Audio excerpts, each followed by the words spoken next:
bismillaah kulanti wacan oo wanaagsan asxaabay mar kale iyo qisadii la magac baxday saxaraha marka ilaa Maple-ka Toronto qisadii dhabar adeega sheekadan waa sheeko aad u xiiso badan fadlan haddaadan hore u soo daawan dib ugu laabo channelkan oo qaysada part 1 iyo part 2 soo daawo haddana waxaan bilaabaynaa part 3 fadlan la soco qisada qaybtii hore waxay inoo joogtay Haruun oo ka war helay in dadku ay ku socdaalayaan dhanka iyo Suudaan asagana qorshihiisa ayuu ku darsaday inuu baxo oo ka tagay Soomaaliya inteeda kaleeto qaasatan Hargeysa uuna u baxo dhanka Djibouti si uu sii maro Eritrea oo u gaaro Suudaan markiiba qorshihiisii ayuu bilaabay waxay soo barteen dhalinyaro sidoo kale doonaysa inay baxaan dhalinyarada magacyadooda ka gaabsanaa maadaama intii yar ay wada socdeen min Hargeysa ilaa Djibouti ay kala kulmay khiyaano safarkii ayaa bilowday waxaana laga raacay gaari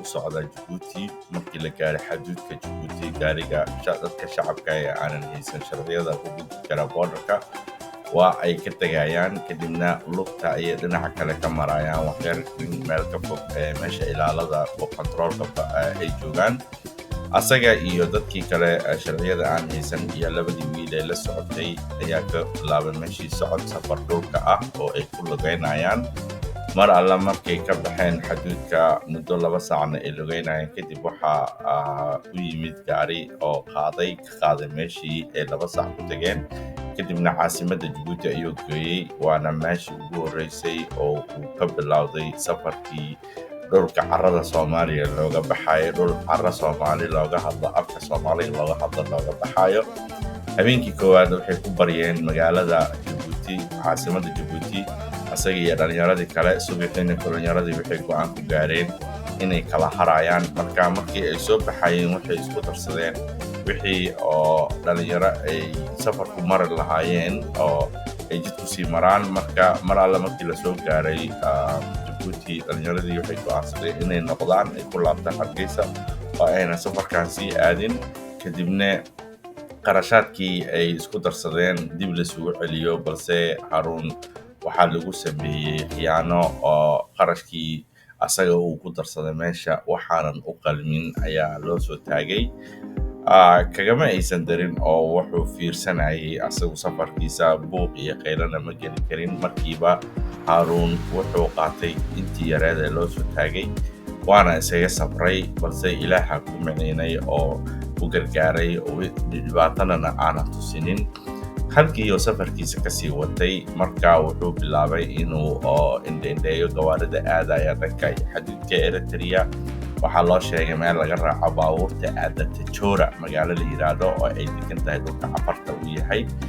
magaaladii marka baabuurkii uu tikidkeedii goostay oo isu diyaariyay xilliga la baxayay ayuu wuxuu la kulmay 2 qofood oo nin iyo zawjadiisa ahaa oo Soomaali ayagana sidoo kaleeto reer Jowhar ahaa sigana sidoo kaleeto u socday dhanka iyo Eritrea ilaa Suudaan marka way isku lugtarsadeen saddexdoodii ayagoo baabuurka dhaqaaqana waa mid afraad ah soo darsamay way dhaqaaqeen waxay tageen magaaladii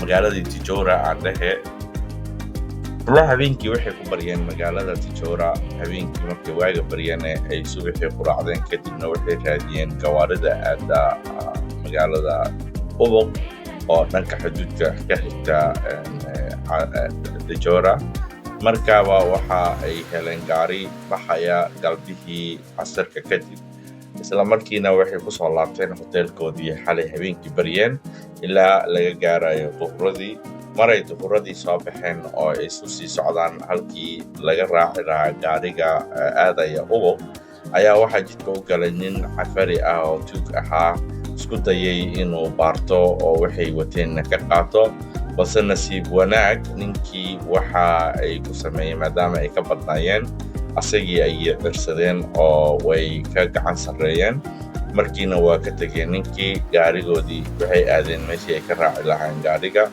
gaarigii muqallaskii wadi lahaa ayaa lama ogola maadaama magaalada ay tahay magaalo xuduudka u xigta cid kastoo aadaysa waa laga baqaa in la wado maadaama ay control ku yaalaan jidadka marka waxaa kaxeeyay nin muqalas ahaana ayaa kaxeeyey oo dhanka iyo xaduudka magaalada ku taala Ubaq u kaxeeyey. Gaari yaroo iska qanaxa oo wato ku qaaday. Markay dhaqaaqeen oo habeenkii la marayo kala barkii habeenkii ku dhow yahay ayaa gaarigii ka halaabay, jidka uga halaabay. Baabuurkii waxay isku dayeen ama inay riixaan ama la hagaajiyo. Baabuurka waa laga soo wada tagtay. Muddo markii gaariga la riixayo lagu daalay, Haruun asaga zaa'id buu daalay, mana ahayn qof habeenkii safarka gaara oo hore u seexan jiray. isla markii waxaa qabatay hurdo oo waa sii taagnaan kari waayey. Gaariguu gudaha u galay, wuxuu dhex seexday kuraasidii sidii haddii baabuurka la sameeyo oo dadka baxayaanna uu ogola haleelo aan looga tegin. Markiiba muddo yar kadib markuu hurdo galay ayaa waxaa u yimid gaari kaleeto oo jidka maraya. Nimankii dareewalkii iyo wiilkiisiiba u yeerteen oo ku yiraahdeen dadkaanaan ahaynay qaad oo magaalada Ubaq geey, aniga gaariga iga halaabay, halkaanaan ku hakanayaa. Markii ninkii uga aqbalanay dadkii oo dhan gaarigii fuuleen, shandadihii wixii boorsooyin wata waa la koreen baabuurtii, halka shandadii Haruun la qaaday, balse Haruun lagu ilaaway gaarigii oo laga tegey. Mar alle markay dadkii dhaqaaqeen oo shanqartoodii waaye iyo hurdadii ka soo toosay, ninkii baabuurka lahaa iyo wiilkiisii waaba ka kala naxeen oo gaariga nin jinaba kaaga soo dhexbaxay bay is yidhaahdeen. Balse markuu isku sheegay inuu dadka la socday waxay dhaheen maxaad uga hartay. asna wuxuu yidhi waa daalnaa, hurda ay qabato, gaarigan dhacseeda. Waxaan islaa markii gaariga la kiciya ayaa dhaqaaqaysa, isma lahayn in gaari kale lagu kala wareegayo oo gaarigana laga tegay ayaan la raacaynin. Markii waxay ku qanciyeen inay gaari kale u raadinayaan, balse caawa ay halkaan seexanayaan inta subax laga gaarayo. Fadlan annaga nala seexo inta waaga ka baryayo. Markuu waaga barya ayaan xal helaynaa.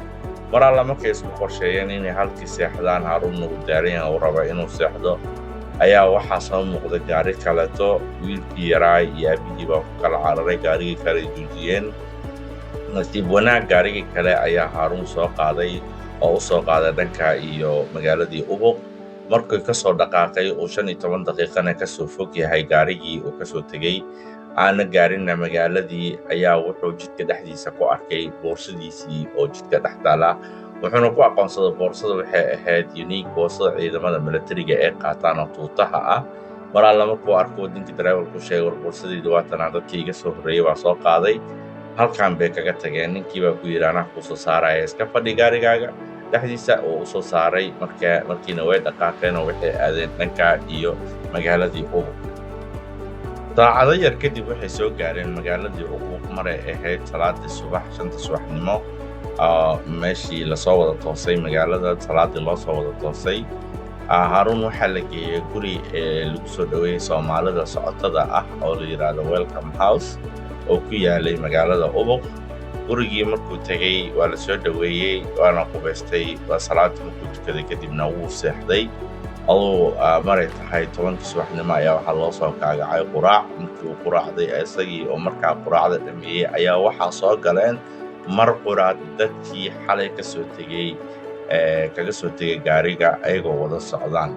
Ayagana markay arkeen Haruun ka soo horeeyo oo nastay oo seexday oo quraacday, way yaabeen oo waxay yiraahdeen war adigu waa kaa soo tagnay, waa ognahay inaan kala lunnay, see ku timid halkaan. balse hurdada Ilaah baa u keenay, wuxuu ugu nimceeyey Ilaahay sawarkii uu sabray. hurdada loo keenay in gaariga ka tago oo gaari kale loo soo diro. ayagii waxaa lagu daadiyey halkii 15 daqiiqo u jirtay meeshii baabuurka laga soo qaaday. waxay soo lugeynayeen oo buuraha ay soo dhex marayeen habeenkii oo dhan, halka Haruun gaari lagu keenay magaalada dhexdeeda, xataa gurigaan lagu keenay, uusan wax daala iyo rafaad kaletana uusan soo marin. ugu dambeyn Haruun iyo asxaabtiisii dib ayay soo heleen, kadibna maalinkii oo dhan waxay joogeen guriga. habeenkii maqribkii markay ahayd ayaa waxaa u yimid gaari ka qaadaya magaalada Ubaq uu kaxeynaya dhanka iyo xaduudka. gaarigii ayaa meesha ka waday, asaga iyo kooxdiisii la socotay iyo koox meesha kaga soo horeysay. waxay dhex socdaanna waxaa lagu soo diray koox kale oo u badneyd reer waqooyi, waayo kooxda oo asaga la socday dhan waxay ahaayeen reer koonfur, 2 mid mooyaane oo reer waqooyi, inta kale reer koonfur ay ahaayeen. balse inta ay yihiin laba ujibaarkood koox ah ayaa dhex kaga soo darsoontay oo dhammaantood reer waqooyi ah. Kooxdaa waxaa ku jireen laba gabdhood oo ilmo adeero ah. waa sida ayagu sheegteen labada gabdhood waxaa lagu kala magacaabay Ubax iyo Ugbaad. Ugbaad Allah ha u naxariistee 2014 ayay waxay ku geeriyoon doontaa iyadoo joogta Sweden. marka qisada wax badan kuma lahan, inta badan Ubax ayaa looga sheekeynayaa. markiiba gaariga dhexdiisa waxaa isku bartay Ubax iyo Haruun way isku sheegtay Ubax halkii ka soo jeedo, oo Haruunna wuu isku sheegay halkii ka soo jeedo. sheeko yar kadib waxay ku sheegtay inay dareemayso cabsi oo ay ka dareemayso wiilashan la socdo oo qaarkood ay yihiin qaraabo dhow, odayaal ay kala tirsadaan, ay ka cabsanayaan inay farax xumeeyaan. marka ay ka codsatay Haruun inuu garab siiyo oo ay asaga la socdaan, ayba wixii hadda ka dambeeyana ay isku meel yacni isku jiha ay wada ahaan doonaan. Haruun waa ka aqbalay, wuxuuna yidhi intaan adiga ila socotaan dhibaata idima soo gaarayso, hadday timaadane aniga ayaa isu dhigaya, hadday timaado koley qofna qof kaleeto dadka dhexdiisa kuma dulmin karo. marka cabsida iska saara, hana bakina insha Allah wax dhibaato ma dhacaya. markiiba dadkii waxaa lagu daadiyey waddo qardajeexa ku dhammaanaysay buuraha halkay ka bilowdaan. isla markii ninkii muqalaskaa wuxuu ku daray isaga wiilasha la shaqeeya ka mid ah, uu ku yidhi dadkan buuraha dhanka kale ka geey, tusina meeshay u socdaan, halkaa kaga har. iyagiina waxay raaceen wiilkii oo buuraha saaray. markii buur la fuula buur kalaa laga dego, buur kalaa la fuulayay. muddo markii buuraha lagu dhex jiray ayaa waxaa dhacday Ugbaad oo jilib wax ka soo gaareen oo murgacatay, xanuun aad u daranna ku dhacay oo ay socon kari weysay. isla markii Haruun wuxuu yidhaahday keen aan fiiriye, maadaama uu yaqaanay gargaarka degdega, wuxuuna watay waxyaabaha loogu talagalay gargaarka degdega. intaad safar tahay waa muhiim, haddaad safar galaysid oo weliba uu yahay safar qardajeex ah, waa inaad wadataa waxyaabaha medically oo degdega aad u baahan karto, sida xanuun baabi'iyaha iyo fesaliinta la mariya meelaha bararka looga celinayo, iyo bantaajo ama sharabaadooyinka wax lagu duubo oo bararka iyo joojiya. gabadhii isla markiiba uu watay Haruun oo wuxuu u fidiyey gargaar degdeg ah, waxaana uu ka mariyey meesha masaajada la mariyo bararka. lugtiina waa ka masaajeeyey, wuxuuna ugu xiray bantaajo. gabadhii kiniin xanuun baabiyana wuu siiyey. Ugbaad isla markiiba way socotay oo caafimaadkeedii iyo socodkeediiba caadi buu ahaa intii dambe ee safarka. waana loo baxsaday barashadii uu soo bartay Haruun gargaarka degdega ah. buurihii markay ka dhammaadeen ayaa waxaa ku soo baxay ban aad u dheer oo aanan ishaadu qabanaysa, meel aad u fog nalal ku yaalo. ninkii ayaa wuxuu ku yidhi intaan ka bacdi idima sii wadi karo, waxaan ka baqayaa askarta inay i qabato. nalalkaas waa meesha u socotiin, nalalkaas ha ka leexanina. dhulkaana waa dhul ban ah, wax godana kuma yaalo, oo caadiya. habeen madooba mugdiya ayay socodkii bilaabeen. waxay socdaan muddo 1 saac iyo bar ah. dadkii nalalkii niyadda ku hayeenna aysan gaarin, oo qalbiga u sheegaya nalkan waa dhow yahay, balse markaad muddo socotid ba aad daalaysoodan gaaraynin, ayay waxay go'aansadeen dadkii inay fadhiistaan oo halkaas seexdaan. balse Haruun iyo wiil kaleto oo lagu magacaabo Jaamac iyo Cabdullaahi ayaa waxay go'aansadeen inay sii socdaan safarkii oo ay gaaraan nalalkii. isla markaana markay gaaraanna dadka uga soo qaadaan halkaas wax raashin iyo biyo iyo wixii oo enerjigooda siinaya.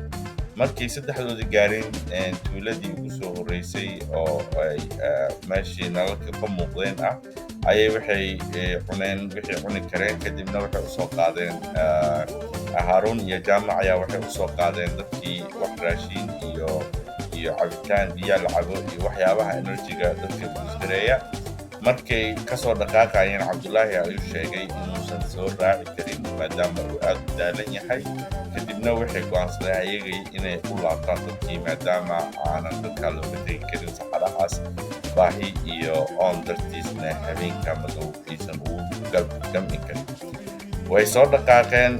dhibaatada jirtaa waxay ahayd markii hore waxaa lagu socdo directional ah, hadda waxaa loo noqonayaa directionkii mugdiga buuraha, waxna lama arkayo waa muddo markii hal saac camala ay socdeen waxay go'aan ku gaareen intay dadka kala lumi lahaayeen inay halkaa fadhiistaan oo ay intuu qoraxda ka soo baxayso ku sugaan, halkiina ay ku gamceen. Waagi markuu baryo qoraxda soo baxdana ay ka dhaqaaqeen, ay dadkiina dib ula midoobeen, kadibna wixii ay wadeensiiyeen, kadibna socodkii lasoo kaxeeyey dadkii oo lasoo gaarsiiyey tuulada markay yimaadeen. Waxaa tuulada deganaa Cafar inta badan, gabar waxaa lagu qabay oo Soomaali ah oo reer koonfur ahayd, nin Cafariga ku qabay ayaa soo dhaweysay, qado u samaysay oo uga warbixisay wadadan iyo meesha ay askarta kala degan yihiin iyo dagaalka u dhexeeya Eritrea iyo Djibouti xilligiis 2008 yacni meelaha la mari kara iyo meelaha aan la mari karin, khatarta meesha ah iyo meelaha aan khatarta ahayn.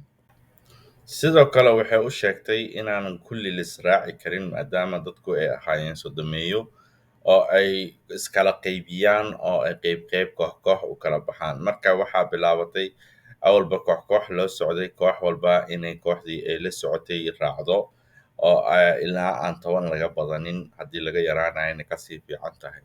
Harun iyo saddexdii qofood ee hore isku soo raaceen ayaa go'aansaday inay issii raacaan, balse markan waxaa ku soo biiray Ubax iyo Ogbaad oo Ubaxa hore uga ballan qaaday inaynan ka haraynin, asagana uu ka ballan qaaday inuu ilaalinayo, ka soo hartay dadkii ay la socotay ee ku soo biirtay kooxdan. Sidoo kale waxaa ku soo biiray wiil kaleeto oo asagana isku hayb yihiin, gabadhii iyo wiilkii isqabay oo lagu kala magacaabi jiray Cali iyo Xaliimo ayaa aqoonsatay wiilasha kaleeto oo ku haybta ah, marka waa ay soo raaceen. Marka waxay noqdeen tira ahaan 7 qofood. Habeenkiiba waa la dhaqaaqay, kooxba mar bay baxday. Harun iyo kooxdiisii waxay u dhaqaaqeen jihadii xuduudka si ay u socdeen. Wadadii ayaa ka qaldantay, waxayna ka duldhaceen ciidan meel aaga ku jiray oo habeenka waardiye ka ahaa dhanka borderka ka waardiyeynaya. Ciidankana waxay ahaayeen ciidan Djiboutian ah. Markiiba hubaa lagu qabtay oo waa la joojiyey, waana la bargartay inay Soomaali u eg yihiin, weli lama aqoonsana, balse waxaa lagu yidhi halkan fadhiista oo waa shanqar lama rabo in la muujiyo, seexda, waaga markuu baryaayan wada hadlaynaa. Subax markuu waaga baryo quraaca u keeneen ciidankii, wayna wareysteen dadkii oo waxay ku yidhaahdeen xaggee ka timaadeen, xaggeen ku socotiin. Mid qof ayaa loo kaxaynaya oo interview loola soo yeelanayay. Markii lagu soo gaaray Harun waxaa la weydiiyey inaad Soomaali tahay maxaad ku caddayn kartaa. Nasiib wanaag Harun wuxuu watay shahaadadii uu ka qaatay isbitaal Martini markuu bartay gargaarka degdega iyo ID loo sameeyey xilligii uu ku jiray barashada gargaarka degdega. Markuu tusiyey ay arkeen askartii way aqoonsadeen, waxay yidhaahdeen adigu waa ku garanaynaa inaad Soomaali tahay, waa hubnaa, laakiin 6 qofood ee kale kula socoto ma naqaano. Markii dadkii la damcayn la celiyana wuxuu ku andacooday anigu Soomaali baan ahay, Soomaali baan la soconayaa, anaana damiin ka noqonaya, dadka hala ii sii daayo. Markiiba waxaa lagu sii daayay madaxii Harun dadkii oo waxaana la dhahay dib u laabta, lama ogola, xuduudka lama gudbi karo. Inkastoo askarta qaar ay si hoose ula hadleen ay ku yidhaahdeen dhinacaas annaga ma joogno ee dhinaca mara xeebta, dhankan dhirta dhexdeeda ha soo marina, sababtoo ay tahay aagga dhanba intaan kaga jirnaa xagga dhirta. Go'aankii waxay ku gaareen inay dhanka xeebta maraan oo habeenkii labaad ay kaga baxeen xagga, ayna ku gaareen xuduudkii Eritrea iyo Djibouti. Waxaana markiiba qaabilay askarta Eritreanka oo borderka joogay, waxaana loo kaxeeyey magaalada ugu soo sukeysa xuduudka ee Casab. Halkan ayaan ku joojinaynaa qaybta 3. Qaybta 4 waxay ka bilaaban doontaa magaalada Casab iyo wixii ka dhacay iyo weeraradii isdaba joogga ahaa ee lagu soo qaaday Ubax iyo Ogbaad iyo sidii Harun uga difaacay iyo asxaabtii kale la socotay. Fadlan la soco qeybaha dambe haddaad ka mid tahay gruubkeena oo ku xiran gruubka YouTube-kan Ustaad Gaafow ku xiran. Waa mahadsan tahay. Haddaadan ka mid ahayn fadlan nagu soo biir. Haddaad ka hesho sheekadan fadlan suulka kor u taagan noo reeb. Ciao ciao.